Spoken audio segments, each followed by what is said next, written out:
Hey folks, Mark here again. I've made some this is still cops.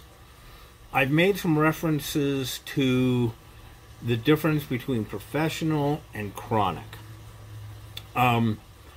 Chris Rock has a wonderful video called How Not to Get Your Ass Kicked by the Police. I highly recommend you go to YouTube and watch it. He has a really good summation of all the things people do that will cause negative reactions from cops. One of the things that goes, if you jump a turnstile, you might just get away with a warning, right? But if you jump a turnstile smoking a joint with a gun, you're going to get your ass kicked. Now, way funnier than I could ever be on this subject, but something to understand that when I talk about professional criminals, I am talking about people who do more than just make money at it. They have skills, they have knowledge, they have standards. A very good thing that... Okay, I have a friend who is a retired criminal. And he and I have had some really good discussions about what it takes to be a professional criminal. And I'm talking massive amounts of money saved up, put into various situations like retainers, lawyers having $100,000 retainers, actual bribes to local... and there's an entire art to how to... give people bribes so that they'll leave your operation alone and then bust somebody else's. This is incredible money, okay? And these guys look at it as an investment strategy that is designed to keep them in business. So if they get arrested, boom, they've got it. Now, people complain about, the percentage of people in prison, et cetera, et cetera. I can tell you right here, right now, this tracks directly back to the professional versus chronic. One of the things that you will find that poor people tend to do is they'll make a lot of money during a score. And there's a lot of money to be had. Make no mistake.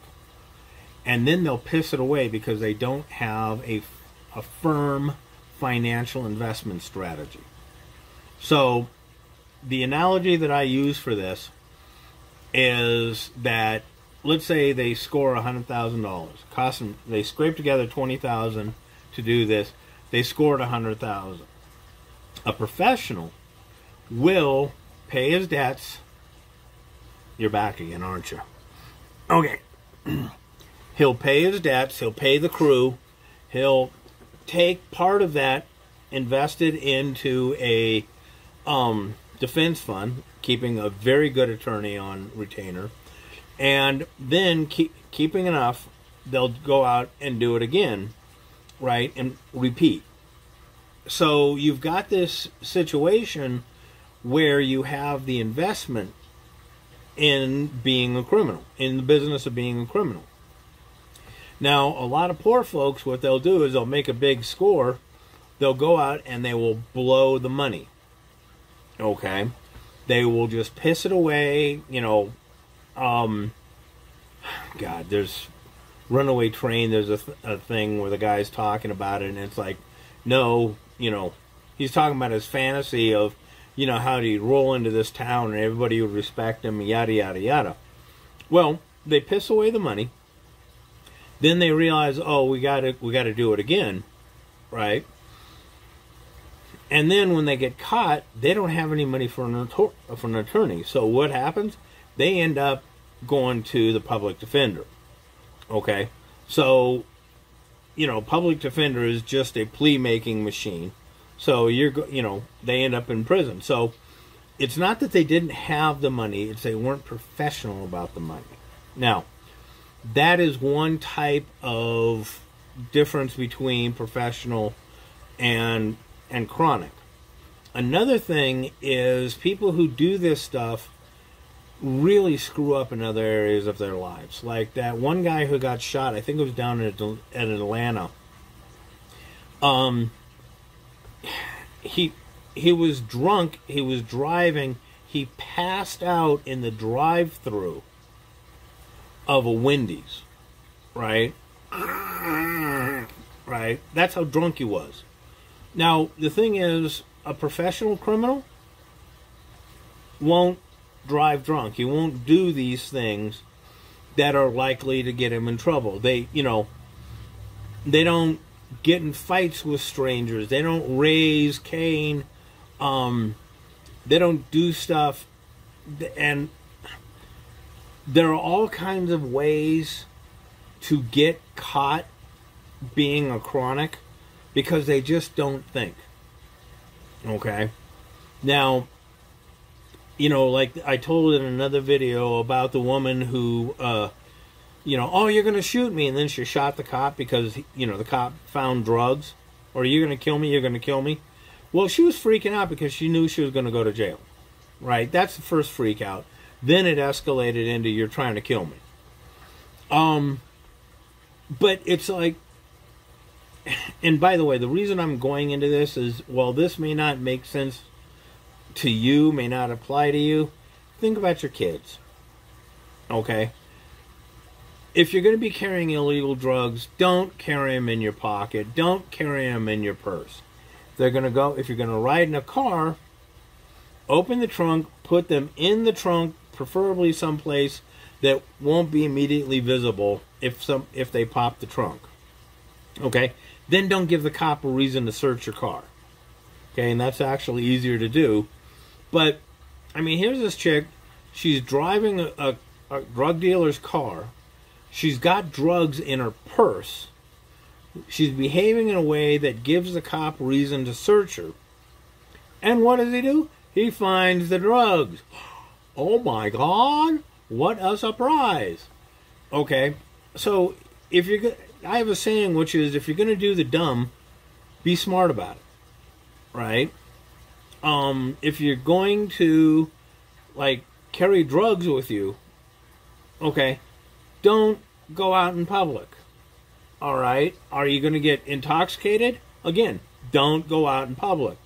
The number of people who end up dealing with cops because, hey man, I'm so stoned, let's go get a cheeseburger.